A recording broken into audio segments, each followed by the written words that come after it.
শুভ দুপুর বন্ধুরা, সবাইকে কেমন আছো তোমরা সবাই? আশা করছি খুব ভালো আছো। তো নতুন একটা ব্লগে তোমাদেরকে অনেক অনেক স্বাগত। আমি এইদিকে চলে এসেছি ভিডিও আপলোড দেওয়ার জন্য, কারণ আমাদের বাড়িতে একটুকুও নেটওয়ার্ক পায় না। আর মাম্মাম আছে এই যে এইখানে খেলছে, ওর হচ্ছে শুধু মাটি নিয়েই খেলা। তো চলো এখন যাব বাড়িতে, মা কি করছে বাড়িতে, চলো গিয়ে দেখি।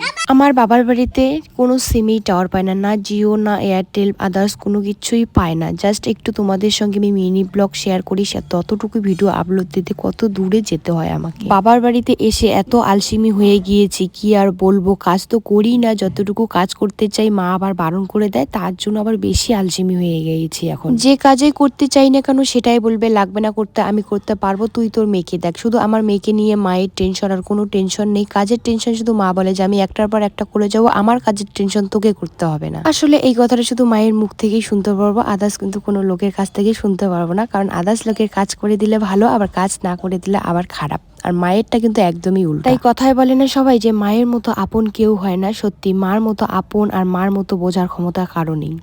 সো গাইজ, বাড়িতে এসে দেখি মা ওইদিকে রান্নাটা বসিয়ে দিয়েছে। তো এইদিকে আমি বিছানাটা পরিষ্কার করে নিয়ে নিলাম, কারণ ঘরের সমস্ত কাজ পরিপাটি করে রাখলে ঘরটা দেখতেও সুন্দর লাগে। আর সবচেয়ে থেকে যত কাজ তুমি আলনা থেকে শুরু করে সমস্ত গুছিয়ে রাখলেও যদি তুমি বিছানাটা অগোছালো করে রাখো, তাহলে কিন্তু মনে হয় মনের মধ্যে একটু থেকেই যায়। আর বাবার বাড়িতে আসলে মানুষ সেজে গুজে হয়তো থাকে, কিন্তু আমার নেই। আমি সারাদিন শুয়ে থাকি, মোবাইল দেখি, আর মামামকে জাস্ট একটু সামলাই, বাস এতটুকুই।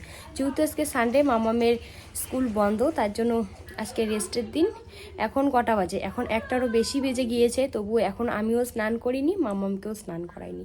তো চলো পরে তোমাদের সঙ্গে দেখা হচ্ছে। বিছানাটা পরিষ্কার করে নিয়ে নতুন একটা বেডশিট পেতে নিয়ে নিলাম। আর এখন কয়েকটা জামা কাপড় রয়ে গিয়েছে, সেগুলো ভাঁজ করা রয়ে গিয়েছে। শুকেছে ভরবো ভরবো বলে ভরাই হচ্ছিল না, তো আজকে ফাইনালি আমি শুকেছে ভরেই নিয়ে নিই। আমার মতো কি তোমরাও এরকম যে জামা কাপড় যখন বের করবে সাজুগুজু করে চলে যাবে আত্মীয়র বাড়িতে, আর ভরবো ভরবো বলে 1 মাস কাটিয়ে জামা কাপড়গুলো শুকেছের মধ্যে রাখলাম। রাখার পরে যখন আলনাটা একটু গুছাতে যাচ্ছি, দেখছি এই জামাটাও মনে হয় কাচতে হবে। মনটা আমার এরকম করছিল, তাই কয়েকটা জামা কাপড় এনে ভিজিয়ে রেখে দিয়ে আবার চলে গেলাম ঘরে। ঘরে এসে ঘরটা ভালো করে ক্লিন করে নিয়ে আবার ঝাড় দিয়ে নিচ্ছি। ঘর গুছালে আবার ঘরটা ঝাড় না দিলে ভালো লাগে না। আর যতই হোক না, পাকা ঘরে না একটু একটু করে কেন জানি না বালু বালু লাগলে একদম মনটাও ভালো লাগে না। তো এইদিকে মায়ের রান্না তো কমপ্লিট, মা তো চিল্লাচ্ছে তাড়াতাড়ি স্নান করে নিয়ে খেয়ে নিবি। তো মা আজকে রান্না করছে চিকেনের লাল লাল ঝোল। ওহ, খুব খাওয়া হবে। আর মোবাইলের মধ্যে পড়ে আছে মামামের 4 বছরে যখন বার্থডে হয়েছিল, ভাবছিলাম যে না তোমাদের সঙ্গে আমি একটুখানি শেয়ার করি, যেহেতু ভিডিওটা রয়েই গিয়েছে। মামাম কিন্তু দেখতে দেখতে 4 বছর পূর্ণ হয়ে 5 বছরে আর কয়েকদিন পরে পা দেবে, সেটা তো তোমাদের সঙ্গে অবশ্যই শেয়ার করব। বেশি একটা বড় করে আমরা সেই দিনটা পালন করিনি বার্থডে, জাস্ট একটু নিয়মটাকে ধরে রেখেছিলাম। কয়েকটা দাদা ভাই আর মামার বাড়ি থেকে গিয়েছিল ওর মামু, সবাই মিলে একটু কেক কাটিয়েছিলাম। ভাবলেই যেন কেমন একটা অবাক লাগে। এই তো সবেমাত্র সেই দিন নার্সিংহোম থেকে মামামকে কোলে করে নিয়ে আসলাম। কত ছোট ছিল, দেখতে দেখতে কত বড় হয়ে গেল, আবারও বড় হয়ে যাবে।